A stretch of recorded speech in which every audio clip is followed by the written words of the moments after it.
नमस्कार दोस्तों, आज है 10 मार्च 2026 और हम बताने जा रहे हैं आज की मायावती जी से जुड़ी 10 बड़ी खबरें। लेकिन आज की सबसे बड़ी खबर यह है कि मायावती और चंद्रशेखर आजाद रावण गठबंधन करेंगे, जिससे सियासत में हड़कंप मच गया। अब इसकी पूरी जानकारी क्या है आपको वीडियो के अंत में पता चलेगी, तो इसलिए वीडियो को पूरा देखें। और अगर आप चैनल पर नए हैं और हर रोज मायावती जी से जुड़ी खबरें सुनना चाहते हैं तो अभी चैनल को सब्सक्राइब कर लीजिए। तो अब शुरू करते हैं। आज 10 मार्च को बहुजन समाज पार्टी की प्रमुख नेता मायावती से जुड़ी सबसे बड़ी खबर, पार्टी संगठन को मजबूत करने के लिए लगातार अंदरूनी बैठकों का दौर जारी है। सूत्रों के अनुसार पार्टी के कई जिला और मंडल स्तर के पदाधिकारियों को संगठन विस्तार को लेकर नई जिम्मेदारियां दी जा रही हैं। आने वाले चुनावों को ध्यान में रखते हुए पार्टी बूथ स्तर तक नेटवर्क मजबूत करने की रणनीति बना रही है। बताया जा रहा है कि पार्टी का मुख्य फोकस उत्तर प्रदेश के उन इलाकों पर है जहां पिछले चुनाव में वोट प्रतिशत गिरा था। बसपा नेतृत्व का मानना है कि अगर बूथ स्तर तक मजबूत टीम तैयार हो गई तो आने वाले चुनावों में पार्टी दोबारा बड़ी ताकत बन सकती है। इसी वजह से संगठन में कई पुराने नेताओं की भी सक्रिय वापसी कराई जा रही है। दूसरी बड़ी खबर यह है कि मायावती लगातार सोशल मीडिया और प्रेस बयान के जरिए सरकार की नीतियों पर अपनी प्रतिक्रिया दे रही हैं।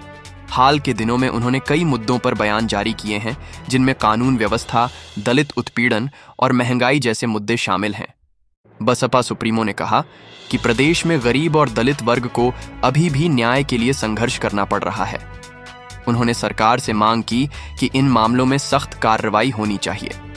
राजनीतिक विश्लेषकों का मानना है कि मायावती फिर से सामाजिक न्याय और दलित राजनीति के मुद्दों को केंद्र में लाने की कोशिश कर रही है, ताकि उनका पारंपरिक वोट बैंक फिर से मजबूत हो सके। तीसरी बड़ी खबर यह है कि बसपा आगामी चुनावों को लेकर अपने पुराने सामाजिक समीकरण को फिर से मजबूत करने की रणनीति बना रही है। मायावती की रणनीति यह मानी जा रही है कि दलित, ब्राह्मण और अन्य पिछड़े वर्गों को साथ लेकर एक बड़ा सामाजिक गठजोड़ तैयार किया जाए। राजनीतिक जानकारों का कहना है कि पहले भी इसी सामाजिक समीकरण के आधार पर बसपा ने उत्तर प्रदेश की सत्ता हासिल की थी, इसलिए पार्टी फिर से उसी मॉडल को लागू करने की तैयारी में है। इसके लिए कई इलाकों में ब्राह्मण सम्मेलन और सामाजिक संवाद कार्यक्रम आयोजित किए जा रहे हैं, ताकि अलग अलग वर्गों को पार्टी से जोड़ा जा सके। चौथी बड़ी खबर यह है कि बसपा नेतृत्व ने पार्टी कैडर को सक्रिय रहने और जमीन पर काम तेज करने का निर्देश दिया है। मायावती ने पार्टी कार्यकर्ताओं से कहा है कि वे गांव-गांव जाकर लोगों से संपर्क करें और पार्टी की नीतियों के बारे में बताएं। इसके साथ ही बूथ स्तर पर कमेटियां बनाने और पुराने कार्यकर्ताओं को दोबारा सक्रिय करने का भी अभियान शुरू किया गया है। बसपा का मानना है कि अगर जमीनी स्तर पर संगठन मजबूत होगा तो चुनावी नतीजों में भी इसका असर दिखाई देगा। पांचवीं बड़ी खबर यह है कि राजनीतिक गलियारों में बसपा की भविष्य की रणनीति को लेकर लगातार चर्चाएं चल रही हैं। कुछ राजनीतिक विश्लेषक मानते हैं कि मायावती आने वाले समय में बड़ी रैलियों और जनसभाओं के जरिए फिर से सक्रिय राजनीतिक माहौल बनाने की तैयारी कर सकती है। पार्टी के कई नेता भी सार्वजनिक रूप से कह चुके हैं कि बसपा आने वाले चुनावों में पूरी ताकत से मैदान में उतरेगी और किसी भी चुनौती से पीछे नहीं हटेगी। छठी बड़ी खबर यह है कि बसपा सुप्रीमो मायावती ने पार्टी के वरिष्ठ नेताओं के साथ चुनावी रणनीति को लेकर लगातार चर्चा शुरू कर दी है। बताया जा रहा है कि पार्टी मुख्य रूप से उत्तर प्रदेश के कई महत्वपूर्ण जिलों में अपनी पकड़ मजबूत करने पर ध्यान दे रही है।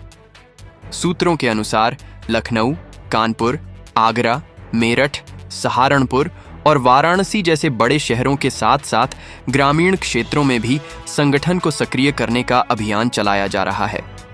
पार्टी के पदाधिकारियों को साफ निर्देश दिया गया है कि वे जनता के बीच जाकर सीधे संवाद करें और बसपा की नीतियों को लोगों तक पहुंचाएं।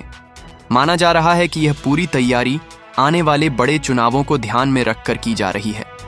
सातवीं बड़ी खबर यह है कि दलित समाज के मुद्दों को लेकर मायावती ने एक बार फिर सख्त रुख अपनाया है। उन्होंने हाल ही में कहा कि देश और प्रदेश में दलितों, पिछड़ों और कमजोर वर्गों के अधिकारों की रक्षा के लिए मजबूत आवाज उठाने की जरूरत है। बसपा का कहना है कि पार्टी हमेशा से सामाजिक न्याय और संविधान की रक्षा के लिए संघर्ष करती रही है। इसी वजह से पार्टी कार्यकर्ताओं को भी निर्देश दिया गया है कि वे समाज के कमजोर वर्गों के मुद्दों को मजबूती से उठाएं और लोगों को जागरूक करें। 8वीं बड़ी खबर यह है कि बसपा अपने युवा कार्यकर्ताओं को आगे बढ़ाने की रणनीति पर भी काम कर रही है। मायावती ने कई बैठकों में यह संकेत दिया है कि आने वाले समय में पार्टी में युवाओं को ज्यादा जिम्मेदारी दी जा सकती है। पार्टी के अंदर यह चर्चा भी चल रही है कि युवाओं को संगठन में महत्वपूर्ण पद देकर नई ऊर्जा लाई जाए। राजनीतिक जानकार मानते हैं कि अगर बसपा युवा नेतृत्व को आगे बढ़ाती है तो इससे पार्टी को भविष्य की राजनीति में बड़ा फायदा मिल सकता है। 9वीं बड़ी खबर यह है कि उत्तर प्रदेश की राजनीति में बसपा की भूमिका को लेकर फिर से चर्चाएं तेज हो गई हैं। राजनीतिक विश्लेषकों का मानना है कि मायावती अभी भले ही ज्यादा सार्वजनिक रैलियां न कर रही हों, लेकिन संगठन के स्तर पर तैयारी लगातार चल रही है। कई विशेषज्ञ यह भी मानते हैं कि जैसे जैसे चुनाव नजदीक आएंगे, बसपा बड़े स्तर पर जनसभाएं और रैलियां आयोजित कर सकती है। इससे प्रदेश की राजनीति में नया समीकरण देखने को मिल सकता है। 10वीं और आखिरी बड़ी खबर में बात करते हैं उस चर्चा की जिसने अचानक से यूपी की राजनीति को गर्म कर दिया है।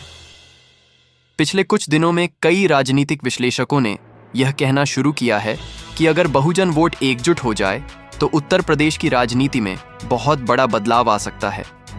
दरअसल एक तरफ हैं बहुजन समाज पार्टी की सुप्रीमो मायावती, जिनका दलित वोट बैंक पर लंबे समय तक मजबूत प्रभाव रहा है, और दूसरी तरफ हैं चंद्रशेखर आजाद रावण, जिन्होंने पिछले कुछ सालों में खासकर युवाओं और दलित समाज के बीच तेजी से अपनी पहचान बनाई है।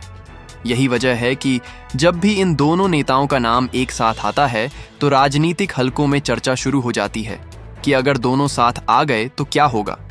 कई राजनीतिक जानकारों का मानना है कि अगर बहुजन राजनीति की ये दो ताकतें एक मंच पर आती हैं तो इससे उत्तर प्रदेश के चुनावी समीकरण पूरी तरह बदल सकते हैं। हालांकि अभी तक न तो मायावती ने और न ही चंद्रशेखर आजाद ने किसी औपचारिक गठबंधन का ऐलान किया है, लेकिन कई बार ऐसा देखा गया है कि राजनीति में जो बातें पहले चर्चा बनती हैं वही बाद में बड़ा फैसला बन जाती है। चंद्रशेखर आजाद कई मौकों पर यह कह चुके हैं कि उनका उद्देश्य बहुजन समाज को मजबूत करना है और संविधान की रक्षा करना है। वहीं मायावती भी हमेशा से बहुजन राजनीति को केंद्र में रखकर अपनी रणनीति बनाती रही हैं। यही वजह है कि समर्थकों के बीच यह सवाल उठता है कि अगर दोनों का लक्ष्य समान है तो क्या दोनों साथ आ सकते हैं। राजनीतिक विश्लेषकों का कहना है कि अगर कभी ऐसा गठबंधन बनता है तो इसका सबसे बड़ा असर उत्तर प्रदेश के दलित वोट बैंक पर पड़ सकता है, क्योंकि दोनों नेताओं का प्रभाव अलग अलग वर्गों में देखा जाता है। कुछ विशेषज्ञ यह भी कहते हैं कि अगर यह गठबंधन होता है तो इससे प्रदेश की अन्य बड़ी पार्टियों की रणनीति भी बदल सकती है। हालांकि दूसरी तरफ कुछ लोग यह भी मानते हैं कि दोनों नेताओं की अपनी अपनी राजनीतिक रणनीतियां और संगठन हैं, इसलिए गठबंधन का फैसला आसान नहीं होगा।